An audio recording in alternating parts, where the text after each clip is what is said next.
9월 5일 화요일 오늘 여는 말씀 함께 나누겠습니다. 사도신경으로 신앙 고백 드리겠습니다. 나는 전능하신 아버지 하나님 천지의 창조주를 믿습니다. 나는 그의 유일하신 아들 우리 주 예수 그리스도를 믿습니다. 그는 성령으로 잉태되어 동정녀 마리아에게서 나시고 본디오 빌라도에게 고난을 받아 십자가에 못 박혀 죽으시고 장사된 지 사흘 만에 죽은 자 가운데서 다시 살아나셨으며 하늘에 오르시어 전능하신 아버지 하나님 우편에 앉아 계시다가 거기로부터 살아있는 자와 죽은 자를 심판하러 오십니다.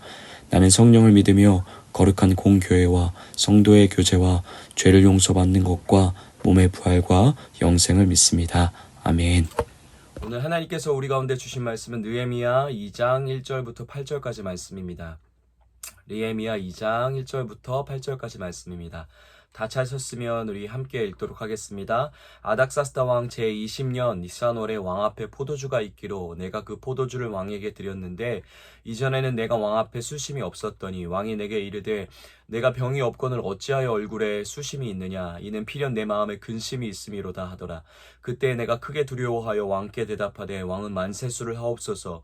내 조상들의 묘실이 있는 성읍이 이제까지 황폐하고 성문이 불탔사오니 내가 어찌 얼굴에 수심이 없사오리까 하니 왕이 내게 이르되 그러면 내가 무엇을 원하느냐 하기로 내가 곧 하늘의 하나님께 묵도하고 왕에게 아뢰되 왕이 만일 좋게 여기시고 종이 왕의 목전에 은혜를 얻었사오면 나를 유다 땅 나의 조상들의 묘실이 있는 성읍에 보내어 그 성을 건축하게 하옵소서 하였는데 그때 왕후도 왕 곁에 앉아 있었더라. 왕이 내게 이르되 내가 몇 날에 다녀올 길이며 어느 때에 돌아오겠느냐 하고 왕이 나를 보내기를 좋게 여기시기로 내가 기한을 정하고 또 내가 또 왕에게 아뢰되 왕이 만일 좋게 여기시거든 강서쪽 총독들에게 내리시는 조서를 내게 주사 그들이 나를 용납하여 유다에 들어가기까지 통과하게 하시고 또 왕의 살림감독 아삽에게 조서를 내리사 그가 성전에 속한 영문의 문과 성곽과 내가 들어갈 집을 위하여 들보로 쓸 제목을 내게 주게 하옵소서 하며 내 하나님의 선한 손이 나를 도우심으로 왕이 허락하고 아멘. 우리가 주일 설교 시간에 들었던 것처럼 사실 냉정하고 솔직하게 이야기하면 느헤미야는 예루살렘에 대해 이렇게까지 안타까움과 마음의 무너짐을 느낄 수도 없고 사실 느낄 필요성도 없는 환경 속에 살아가던 사람입니다. 느헤미야에게 유다와 예루살렘의 이야기인 먼 조상들의 이야기에 그 이하도 이상도 아니었기 때문이죠. 마치 지금 시대의 다음 세대들이 한국의 다음 세대들이 일제강점기 시대를 보는 마음과 동일했을 겁니다. 물론 같은 민족으로서 안타까움과 속상함 또 때로는 분노의 마음이 들 수 있을 것이지만 그렇다고 해서 느헤미야처럼 그 일을 가지고 수일 수개월을 금식하고 기도하며 통곡으로 나아가는 것은 상식적으로 생각해서 전혀 가능하지 않은 반응인 것이죠. 또한 태어나서 한 번도 발을 내디뎌 본 적 없는 예루살렘의 어려움을 위해 자기가 누리고 있는 모든 윤택한 삶을 포기하고 그 땅의 회복을 위해 발벗고 나아가는 느헤미야의 태도는 당시에 이해할 수 없는 반응과 같이 느껴지게 되는데요. 그러나 그러함에도 온 세계를 구원으로 인도해 가시는 큰 계획을 품으신 하나님은 느헤미야라는 한 사람을 보이지 않게 준비하셨다가 결정적인 순간에 강권적인 은혜로 그에게 하나님의 마음을 품게 하시고 또 그 사람을 통해 하나님의 역사를 신실하게 이어가심을 우리는 느헤미야서를 통해 바라볼 수 있게 됩니다.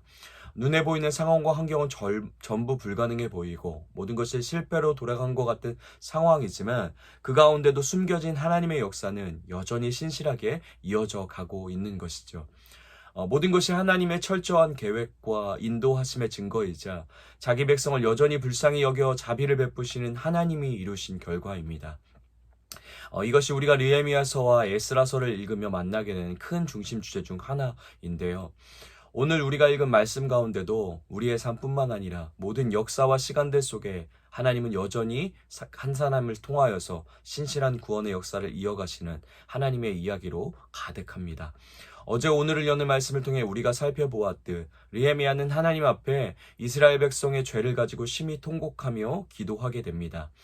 이 기도는 아마 한순간의 기도는 아니었을 겁니다. 그 전부터 느헤미야를 준비시키고 계셨던 하나님은 끊임없이 그의 마음에 하나님의 마음을 허락해 주시고 주의 백성을 위해 기도하게 하셨을 겁니다. 그런 그의 기도가 형제 하나니의 입을 통해 듣게 된 예루살렘 사람들의 형편을 통해 더 깊고 더 간절하게 더 진지한 기도의 수위로 나아가게 된 것이죠.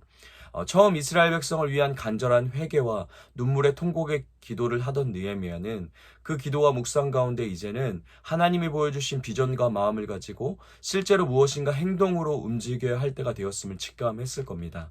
그리고 그런 마음을 담아 이스라엘과 그들의 죄와 회복을 위해 기도하던 느헤미야는 이제 하나님께 자신이 앞으로 있을 모든 일이 형통하게 이루어질 수 있도록 특별히 왕 앞에 은혜를 입게 해달라고 기도하며 기도를 마무리 짓게 되죠. 느헤미야는 오랜 세월 자신이 기도해온 바를 이제 하나님의 도움에 따라 순종과 실천으로 옮기려는 첫 발을 뛰게 됩니다. 우리 오늘 말씀 1절 2절 다시 한번 읽어보도록 하겠습니다. 아닥사스다 왕 제20년 니산월에 왕 앞에 포도주가 있기로 내가 그 포도주를 왕에게 드렸는데 이전에는 내가 왕 앞에 수심이 없었더니 왕이 내게 이르되 내가 병이 없거늘 어찌하여 얼굴에 수심이 있느냐 이는 필연 내 마음에 근심이 있음이로다 하더라. 그때 내가 크게 두려워하여. 아멘. 하나님 앞에 간절하게 기도하던 느헤미야가 이제 움직이기 시작합니다. 그냥 기도하며 모든 걸 하나님 앞에 해결해달라고 울부짖는 자리에만 머물러 있는 것이 아니라 그 가운데 보여주신 지혜와 방향에 따라 비전에 따라 우리 쪽에서 해야 할 순종의 실천을 내딛고 있는 것이죠. 물론 기도 가운데 함께 하시는 하나님이 그 하나님께서 우리가 움직여야 할 방향 그것을 이뤄낼 지혜 그리고 움직여 갈 수 있는 근원적인 힘과 용기도 허락해 주시는 분이십니다. 그러나 그 가운데 하나님은 하나님을 향한 우리의 믿음과 신뢰를 보길 원하시고 그 믿음 안에서 함께 이뤄가는 하나님의 열매를 경험할 수 있게 하시길 원하십니다. 출애굽기에 보면 홍해라는 큰 장벽과 뒤에는 죽일 듯 달려드는 애굽의 군대들에 둘러싸여 있던 모세와 이스라엘 백성은 하나님 앞에 간절한 기도를 드리게 되죠. 그런 기도에 응답하셔서 구원의 역사를 이뤄가시고자 하는 하나님은 모세에게 이렇게 말씀하십니다. 우리 출애굽기 14장 15절인데요. 우리 세번역 성경으로 읽어드리도록 하겠습니다. 주님께서 모세에게 말씀하셨습니다. 너는 왜 부르짖고 있느냐? 너는 이스라엘 자손에게 명하여 계속해서 앞으로 나아가게 하여라. 아멘. 간절함으로 기도하던 모세를 향해 하나님께서 말씀하십니다. 내가 함께하고 있으니 내가 너희의 간절한 간구를 듣는 하나님이니 기도만 하고 있지 말고 이제 함께 하시는 하나님을 믿으며 신뢰의 발걸음을 떼라고 말씀하십니다. 그 명령에 따라 그 하나님의 말씀에 따라 모세가 순종의 발걸음을 실제로 뛰게 되자 그제야 눈앞에 있는 홍해가 갈라지고 하나님의 역사가 펼쳐짐을 모든 백성이 경험하게 되죠. 또한 요단강을 건너는 이스라엘 백성의 이야기 속에서도 비슷한 하나님의 일하심의 방식이 나타나게 되는데요. 요단강이 갈라져 마른 땅이 나와서 이스라엘 백성이 그제야 건너간 것이 아니라 하나님의 명령에 따라 신뢰함으로 믿음으로 제사장들이 먼저 물 가운데 발을 내딛자 그때 요단이 마른 땅으로 변하게 되고 백성들이 그 가운데 지나가게 되는 하나님의 일하심이 펼쳐지게 된 것이죠. 하나님은 기도를 통해 우리와 함께 하길 원하십니다. 기도를 통해 우리를 철저히 하나님께 의존하며 살아가야 하는 존재이고 하나님의 도우심이 없으면 살아갈 수 없는 인생들임을 인정하고 고백하게 하십니다. 그리고 그 기도 가운데 함께 하신 하나님이 이제 우리 삶 속에 우리의 삶의 실제 속에 함께 하셔서 신실히 역사하고 계심을 증명해 보이길 원하십니다.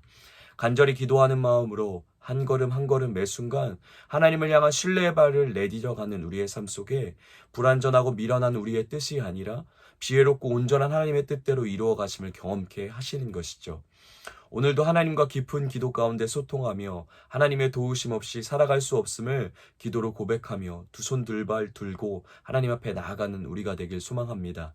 또한 그 가운데 함께 하시는 하나님을 신뢰로 붙들고 모든 영역에서 모든 일 가운데서 그분이 보여주시는 길을 따라 순종의 발걸음을 내딜 수 있는 용기가 있는 우리가 되길 소망합니다. 그런 우리의 삶에 하나님이 그분이 이루어 가심의 열매와 그로부터 오는 기쁨을 오늘 우리에게 가득 경험하게 해주실 줄 믿습니다. 이처럼 기도하며 담대히 믿음의 발걸음을 내디뎠던 느헤미야의 인생 가운데 하나님의 일하심이 시작되게 되는데요. 우리 3절입니다. 왕께 대답하네 왕은 만세수를 하옵소서. 내 조상들의 묘실에 있는 성읍이 이제까지 황폐하고 성문이 불타싸우니 내가 어찌 얼굴에 수심이 없사오리까 하니. 아멘. 얼굴빛이 안 좋아진 느헤미야를 보고 왕이 묻게 됩니다. 왜 얼굴 낯이 안 좋냐 묻자 느헤미야는 지금이 하나님이 열어주신 기회의 타이밍을 직감하고 겸손하게 그리고 진중하게 자신의 이유를 왕에게 설명합니다. 느헤미야는 자신의 조국이 어려운 형편에 있기에 걱정과 염려 때문에 수심하고 있다라고 왕에게 대답하죠. 우리 4절입니다. 왕이 내게 이르시되 그러면 내가 무엇을 원하느냐 하시기로 내가 곧 하늘의 하나님께 묵도하고 아멘. 그런 수심이 가득한 느헤미야의 이유를 듣고 나서 왕은 자연스럽게 무엇을 해주길 바라냐고 묻습니다. 모든 것이 간절하게 기도하던 대로 순조롭게 이루어져 가는 것 같아 보이는데요. 그러나 느헤미야는 결코 눈에 보이는 상황에 따라 휘둘려 반응하지 않습니다. 절망적인 상황 가운데서도 하나님 앞에 간절함으로 기도하기를 멈추지 않았던 느헤미야는 모든 것이 순조롭게 되어가는 그 과정 한복판에서도 하나님께 묵도하기를 곧 하나님 앞에 기도하기를 멈추지 않습니다. 상황이 나쁘다 하여 좌절하고 낭망하지 않고 기도하며 하나님을 바라봤던 느헤미야는 내 눈에 아무리 좋아 보이는 순조로운 상황 가운데서도 모든 것의 기준이 되시고 모든 것을 주관하시는 하나님께 묻고 그분의 뜻대로 그분이 보여주는 길로 가기로 작정한 것이죠. 그래서 느헤미야는 하늘의 하나님께 기도하고 있는 겁니다. 모든 것을 능력으로 통치하시는 하나님께 말이죠. 오히려 우리는 힘들고 지칠 때 내 힘으로 이겨낼 수 없는 상황과 여건 속에서 부여잡을 것이 하나님밖에 없을 때 오히려 기도로 나아가는 것이 그리 어렵지만은 않은 것 같습니다. 그러나 모든 것이 순조롭게 진행되어지고 내 생각한 대로 내 뜻대로 모든 것이 척척 맞아 떨어져가는 상황 가운데서는 잠시 멈춰서 하나님의 뜻이 무엇인지 하나님이 무엇을 바라시는지 묻기가 쉽지 않은 것이죠. 그러나 오늘 말씀을 통해 하나님이 들려주시는 메시지는 우리의 모든 상황 속에서 우리는 하나님 앞에 기도하며 그분의 뜻을 물어야 함을 말씀하십니다. 그러함으로 나아가야 하는 이유는 단순히 종교적 열심을 내야 한다라고 말씀하시는 것이 아니라 그 기도가 나의 모든 주권과 삶이 내 손에서 하나님께로 옮겨졌다는 신뢰의 고백이고 하나님께서 우리의 목자 되어 주신다라는 맡겨드림의 고백이기 때문인 것이죠. 주님은 우리가 살아가는 모든 인생의 여정의 길 위에서 끊임없이 이 고백을, 이 인정을 받길 원하시고 그 고백과 인정 안에서 우리와 사랑의 관계 가운데 거하길 원하시는 것이죠. 우리 5절, 8절 이어서 읽어보도록 하겠습니다. 왕에게 아뢰되 왕이 만일 좋게 여기시고 종이 왕의 목전에 은혜를 얻었사오면 나를 유다 땅 나의 조상들의 묘실이 있는 성읍에 보내어 그 성을 건축하게 하옵소서 하였는데 그때 왕후도 왕 곁에 앉아 있었더라. 왕이 내게 이르되 내가 몇 날에 다녀올 길이며 어느 때에 돌아오겠느냐 하고 왕인 나를 보내기를 좋게 여기시기로 내가 기한을 정하고 내가 또 왕에게 아뢰되 왕이 만일 좋게 여기시거든 강 서쪽 총독들에게 내리시는 조서를 내게 주사 그들이 나를 용납하여 유다에 들어가기까지 통과하게 하시고 또 왕의 살림감독 아삽에게 조서를 내리사 그가 성전에 속한 영문의 문과 성곽과 내가 들어갈 집을 위하여 들보로 쓸 제목을 내게 주게 하옵소서 하매 내 하나님의 선한 손이 나를 도우심으로 왕이 허락하고 아멘. 하늘의 하나님 앞에 잠시 기도하며 왕의 질문에 바르게 대답할 수 있는 지혜와 용기를 달라고 했던 느헤미야는 차근차근 자기의 요구를 왕 앞에 이야기하게 됩니다. 느헤미야는 왕에게 예루살렘의 성벽을 건설을 허락해달라고 요청하면서 예루살렘까지 안전하게 갈 수 있도록 왕의 친서를 부탁하고 또한 성벽을 건설하기 위한 자재를 허락해 줄 것을 구체적으로 그리고 예의 있게 그러나 당당하게 왕에게 요청합니다. 그리고 느헤미야가 요청한 그대로 아니 더 많은 것으로 아닥사스 왕은 들어주게 되죠. 그러나 느헤미야는 이 모든 것의 영광을 오직 선한 손으로 도우시는 하나님께 있다라고 고백합니다. 나의 간절한 기도 그리고 그 기도에 합당한 순종과 열심, 그에 따라 일어난 결과, 그 어떤 것도 주목받거나 영광받을 대상이 아니라 이 모든 것이 가능했던 이유는 오직 모든 것을 신실하게 이끌고 주관하시는 하나님의 손 때문이라는 것을 느헤미야는 볼 수 있었던 거죠. 하나님 앞에 기도할 수 있음이 은혜입니다. 그리고 눈먼 양 같은 우리여서 불안정하고 위험한 길로 빠지기 쉬운 우리를 인도하시는 그분의 뜻에 따라 선하고 좋은 길로 인도되어져 갈 수 있음이 은혜입니다. 하나님은 우리가 매 순간 쉬지 않고 기도하길 원하시고 그 기도 가운데 만난 하나님과 함께 신뢰하며 삶의 발걸음을 믿음으로 떼어나가길 원하십니다. 그리고 그 길 가운데 하나님은 우리의 지혜와 생각보다 더 크고 놀랍도록 하나님의 일을 이루어 가시는 것이죠. 그러나 그 가운데 우리는 자주 기다림이라는 단어를, 그 답답한 단어를 마주할 때가 있습니다.